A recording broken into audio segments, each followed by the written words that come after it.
When we think of our American presidents, sometimes we forget one very important man, Richard Nixon. Some people think of him as a good, strong Republican president, others a jolly crook. But who was Richard Nixon?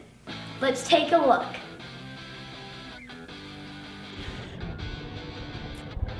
Richard Nixon was born on January 9, 1913, in Yorba Linda, California. His family was very poor, and he got into Harvard University, but sadly, he couldn't pay the tuition. Soon later, he went to Whittier College, where he graduated as a 4-year honor student. That led him to Duke University School of Law, where, although it was tough, he excelled and graduated in 1937. 3 years later, he married Pat Ryan in 1940, and together they raised 2 beautiful girls. In his early political career, he ran for Congress as a Republican representative of California. He was elected and then again re-elected between the years of 1946 and 1950.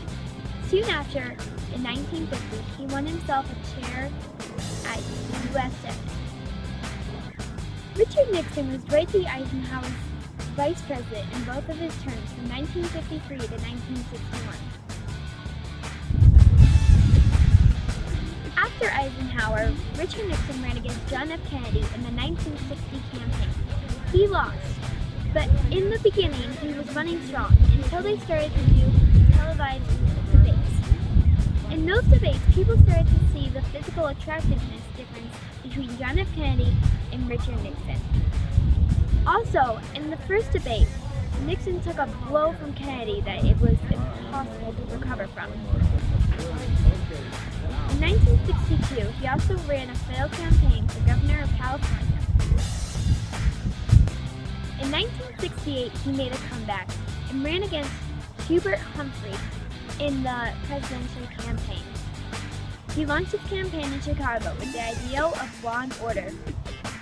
The nation of laws, and as Abraham Lincoln has said, no one is above the law, no one is below the law, and we're going to enforce the law, and Americans should remember that if we're going to have law and order.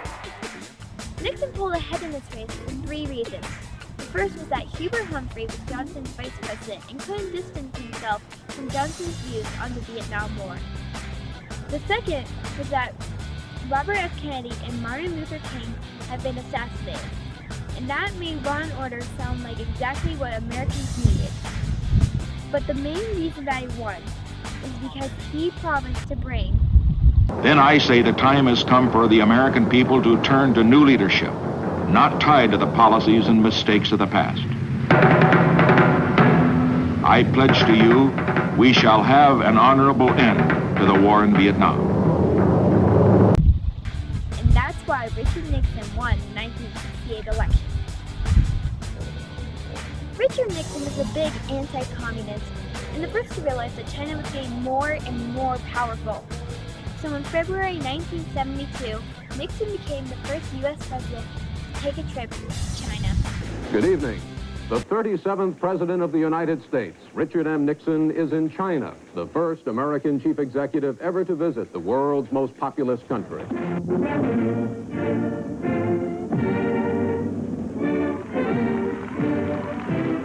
On February 18, 1972, Richard Nixon began still another remarkable comeback with a stunning foreign policy success. Nixon hoped the trip would help restore relations between the 2 countries and business exchanges. Nixon had U.S. and Chinese teams play against each other in a ping-pong tournament to help ease tension between the 2 countries. Russia was always competing with the U.S. to have the best nuclear weapon. It was a way for Russia to dominate over the U.S. But on May 26, 1972, Richard Nixon and Russian leader Leonid Brezhnev signed SALT. This limited both countries from continuing their nuclear weapons programs for 5 years. Things were looking up for Richard Nixon between Russia and China. In the 1972 election, he promised to bring peace with honor and an end to the Vietnam War. He won by a landslide with the highest margin of 18 million votes. However, the newly re-elected Nixon's advances towards peace were met with a chided response from the North Vietnamese. Nixon, frustrated by the North Vietnamese' unwillingness to end hostility, launched the largest bomber strike since World War II.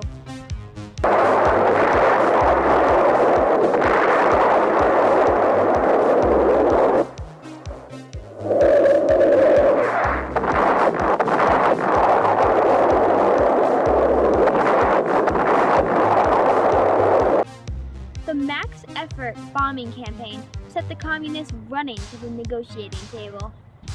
On January 23, 1973, after 50,000 U.S. casualties, a ceasefire is signed in Paris, and Nixon announces the end of the U.S.'s involvement in the Vietnam War. Throughout the years of negotiations, we have insisted on peace with honor. The ceasefire will take effect at 2400 Greenwich Mean Time, January 27, 1973. The United States and the Democratic Republic of Vietnam express the hope that this agreement will ensure stable peace in Vietnam and contribute to the preservation of lasting peace in Indochina and Southeast Asia. That concludes the formal statement.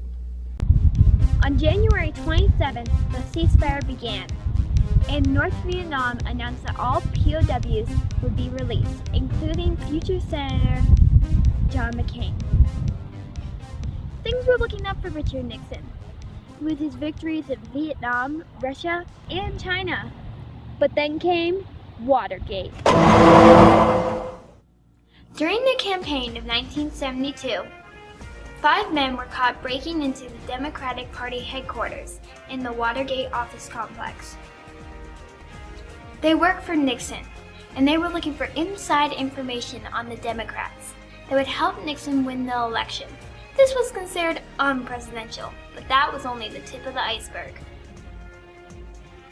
Bob Woodward and Carl Bernstein from the Washington Post did further investigation, and they found that he also committed campaign fraud, illegal wiretapping, and bribes for votes.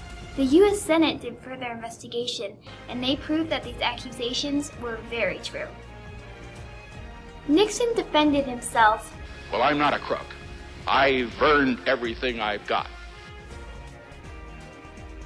But he could not make peace with an angry nation. Nixon did his very best to reason with the angry nation, but in the end, he had no choice but to resign. To continue to fight through the months ahead for my personal vindication would almost totally absorb the time and attention of both the President and the Congress in a period when our entire focus should be on the great issues of peace abroad and prosperity without inflation at home. Therefore, I shall resign the presidency effective at noon tomorrow. Richard Nixon was the first and only president to resign. He resigned on August 9, 1974. Richard Nixon did so many amazing things during his presidency, but after the Watergate scandal, no one could remember those great things that he did. It just goes to show that sometimes you have to forgive the bad and focus on the good. And that's Richard Nixon.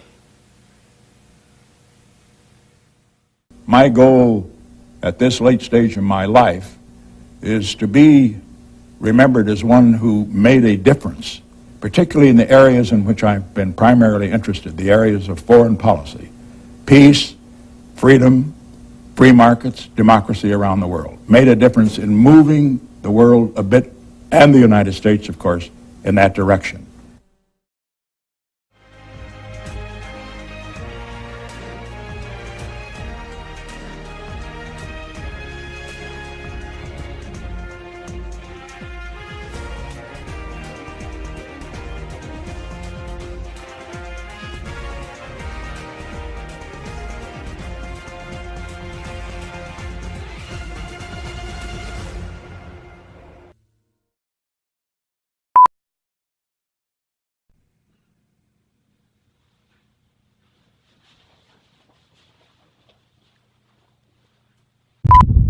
Oh, this time I'll push record. Oh my god, you're...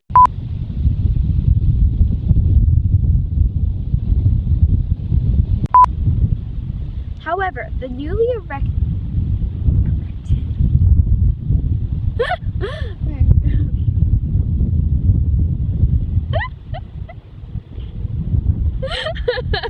okay. Okay.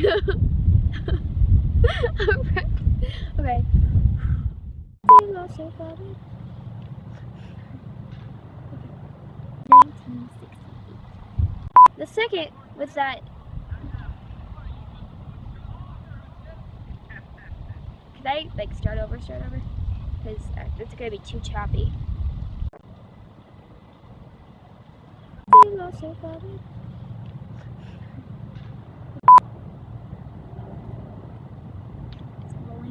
Yeah, okay, next slide. The second was the assassinations of Robert F. Kennedy and Martin Luther. Can I pronounce things, or is that just, like, not gonna work? I'm not allowed. And couldn't distance him. Couldn't dis. Could. Not Hubert. Starting again. Nixon had U.S. teams and Chinese teams play against each other to help in a ping pong.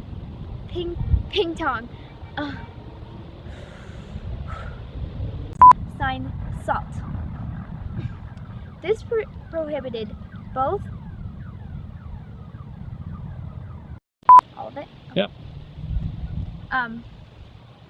Could you read off that last line that I just said to me? Okay. Okay, start. Oh, now? Bernstein did further invest. Wait.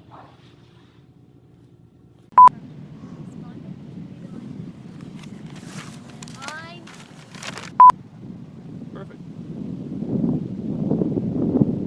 Okay. Oh, this time I'll push record. Oh my god, you're kidding, right? No. I forgot about that part. I was like, hey, don't move your feet. Hey, hold still. The second was the assassinations of Robert F. Kennedy and Martin Luther. Can I pronounce things, or is that just, like, not gonna work? I'm not allowed. Sign SALT. This prohibited both. Okay, that's good. Okay, we're done. Done?